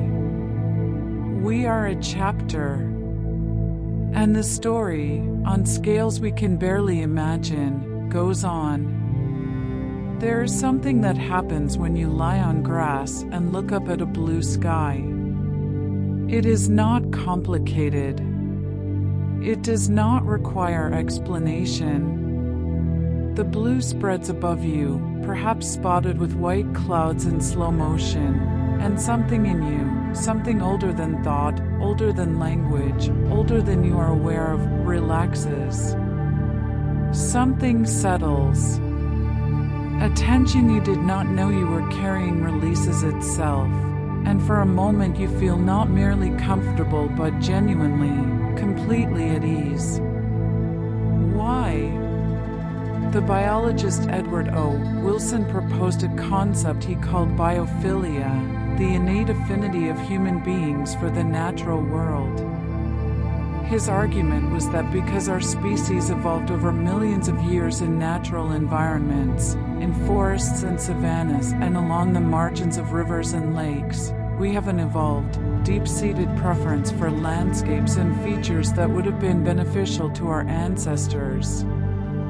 Open ground with scattered trees, the savanna landscape, allows you to see approaching predators while still providing shade and resources. Running water indicates freshness and safety. Flowers signal the presence of fruits. Birdsong indicates that there are no large predators nearby. These cues, absorbed and acted upon by our ancestors for millions of years, have been written into our nervous systems in ways that still speak to us, even in a world of concrete and screens. There is evidence for this in how we feel. Studies have consistently shown that exposure to natural environments, even brief ones, even images of natural environments, reduces stress hormones, lowers blood pressure, improves mood, and enhances cognitive function. People in hospitals with views of trees recover faster than those with views of walls. Children who grow up with access to green spaces have measurably better physical and psychological health outcomes. The preference for natural settings is not a cultivated taste or a luxury. It runs deeper than preference. It is, in a real sense, part of what we are. And this makes sense when you consider the timeline. Our genus, Homo, has existed for somewhere around 2.5 million years. For all but the last 10,000 of those years, we lived entirely in wild landscapes. We were foragers and hunters, moving through forests and across plains, sleeping on the ground under open sky, drinking from rivers, reading the weather in cloud formations and wind direction, navigating by stars. Our bodies evolved for these environments. Our circadian rhythms are tuned to natural light cycles. Our stress responses are calibrated to the kinds of threats our ancestors faced: predators, hostile groups, the scarcity of food and water, rather than the chronic, diffuse stresses of modern life. When we walk in a forest, something in our autonomic nervous system interprets the green light filtered through leaves, the irregular paths, the sounds of birds and wind and water, as safety, as home, as the correct place to be. The physiological response is measurable. Cortisol levels fall. Parasympathetic nervous activity increases. The body enters a mode that we might call rest or restoration. And beyond physiology, there is something even harder to quantify: the experience of meaning. Human beings have, across all known cultures and throughout all of recorded history, constructed rich symbolic and spiritual relationships with the natural world. Mountains have been sacred. Rivers have been personified as gods. The ocean has been both terrifying and divine. The seasons have been the frame within which human life understood its own rhythms of birth and growth and death and renewal. The sky has held the stories that our ancestors told themselves about who they were and where they came from. These are not superstitions to be discarded. They are expressions of something real, the intuition, arrived at through lived experience rather than scientific analysis, that the natural world is not merely background scenery but the primary reality, the context within which human existence is embedded and from which it cannot ultimately be separated. Gravity keeps us here, pressed gently against the surface of a world that is always pulling us home. The air moves in and out of our lungs in a rhythm we did not choose and cannot stop. The water in our bodies came from ancient rain. The carbon in our cells was carbon dioxide in the atmosphere not long ago, not long in geological time, and will be again. We are made of earth. Not metaphorically, literally. The elements in every cell of your body were part of this planet's crust and ocean before they were part of you. They will return to the planet when you are done with them. The boundary between you and the world around you is real, but it is thinner than it feels. You breathe the atmosphere. You drink the water cycle. You eat the biosphere. You are, in the most direct physical sense, a temporary organization of Earth's matter, a pattern that this planet has assembled from its own substance, that will persist for a human lifetime and then dissolve back into the planetary flows from which it came.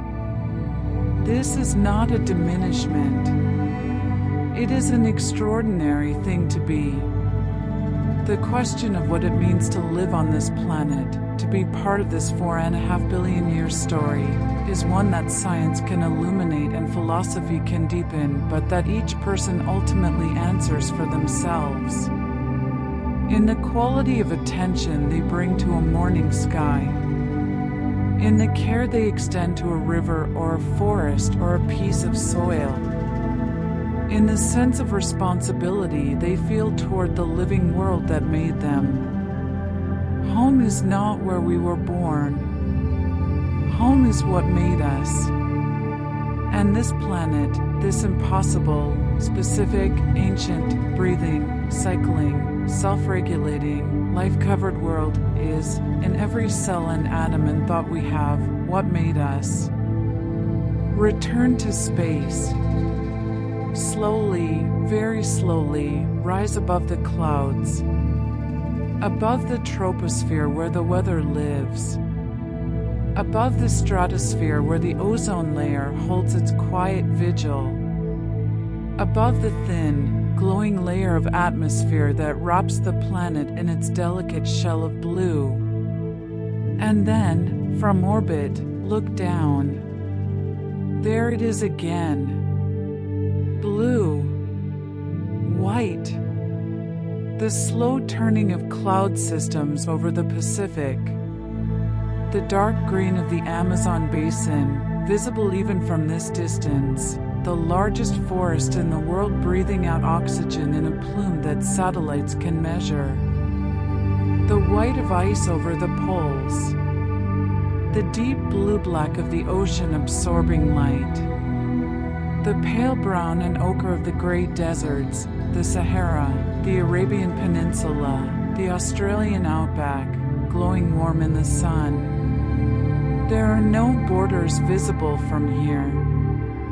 None of the lines that we have drawn across the surface of the land, the borders of nations, the property lines, the zoning designations, are visible from orbit. What is visible is the planet itself, whole and undivided, turning with quiet indifference to our categories and our claims.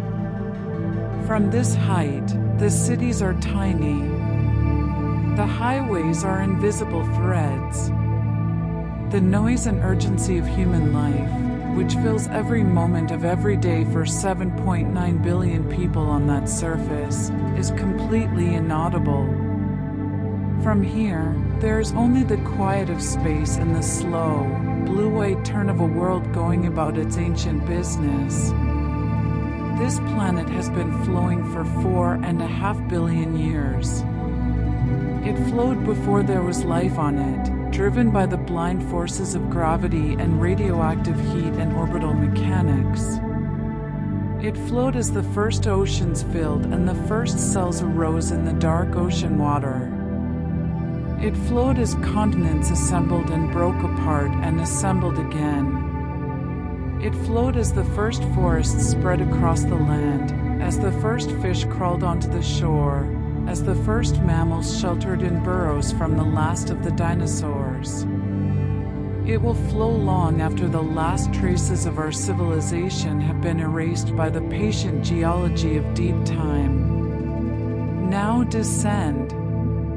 Let the clouds approach, let the turbulence of the upper atmosphere give way to the steadier air below, let the blue sky open around you and the surface resolve into detail, the glint of a river, the patchwork of fields, the dark mass of forest, a city's grid from above looking for all the world like a circuit board designed by no engineer, assembled by the slow accretion of millions of human decisions over thousands of years. Come down further, into a forest. The canopy closes overhead, the light goes green and gentle and filtered, the air changes, cooler, moister, carrying the scent of soil and living wood and the slow exhalation of 10,000 leaves. Birds call in the middle distance. Something moves in the undergrowth. A shaft of sunlight falls through a gap in the canopy and illuminates a column of floating dust and spores, each one a tiny traveler, part of the great dispersal of life across the landscape.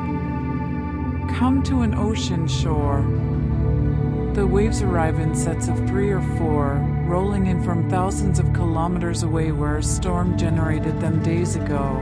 carrying the energy of that storm across the open water until the seafloor shallows and the wave rises and curls and breaks in a long, slow collapse of white water that hisses up the sand and retreats, leaving the sand darker and gleaming.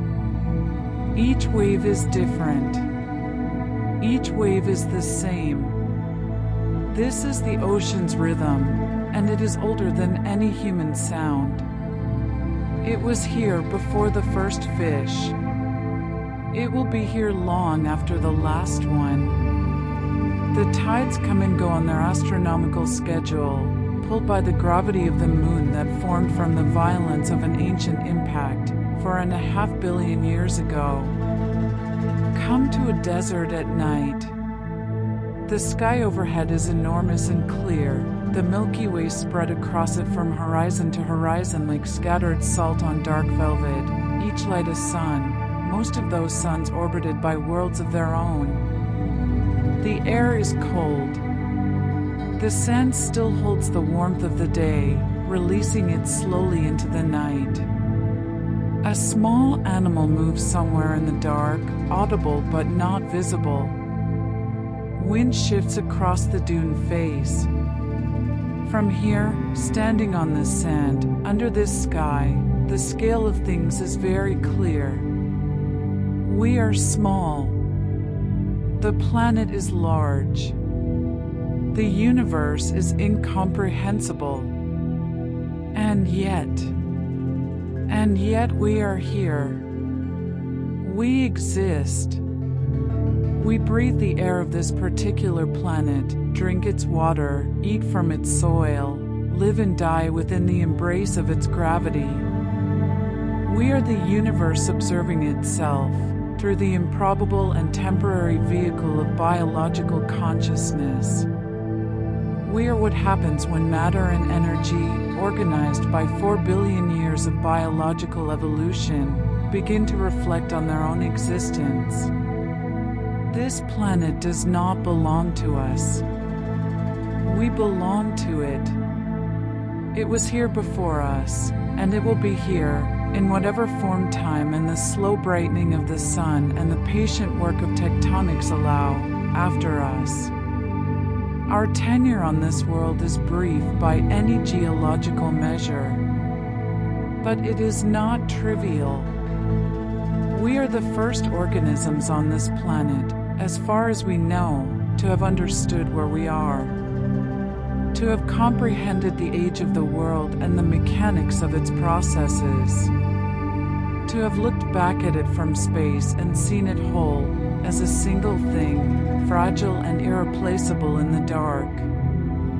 That understanding is not a burden. It is a gift. The gift of knowing, really knowing, what this place is. What it has done over 4.5 billion years of continuous, creative, self-organizing flow. What it has endured. What it has produced. What it is still doing, right now, in the billion-year heartbeat of its tectonic cycles, in the 1,000-year pulse of its ocean circulation, in the annual breath of its seasons, in the daily rise and fall of its tides, in the hourly turning of weather systems over the ocean, in the minute-by-minute exchange of carbon dioxide between the air and the leaves of every tree in every forest on every continent. Earth is not a backdrop. It is the story. And we, brief, complicated, wondering, sometimes careless, sometimes extraordinarily capable of beauty and care, we are part of it. For a brief moment, in the full span of geological time, we are part of its infinity stream. The clouds continue to move. The tides continue to shift. The rivers continue to flow toward the sea. The sun continues to rise and set on a world that has seen it rise and set more than 1.5 billion times before, and will see it many more billions of times to come. Earth breathes. It has always breathed. And in the quiet between one breath and the next, in the space between the wave and the wave, in the green filtered light of a forest that was here long before you arrived and will be here long after you are gone. There is something worth pausing for. Something worth protecting. Something worth knowing. Earth does not belong to us. We belong to Earth. It has been flowing for 4.5 billion years. And for a brief moment, we are part of its infinity stream. And now, let the day grow quiet. Let the thoughts slow down. Outside, the planet is still turning. The tides are still rising and falling. The wind is still moving through forests and over oceans. The stars are still burning in their distant silence. You do not have to hold the world together tonight. It has been holding itself together for billions of years. Rest. Breathe in the same air that has circled this globe uncounted times. Breathe out and return it gently to the sky. The earth will keep flowing. The night will keep unfolding. And you, small and miraculous, are safe within it. Good night.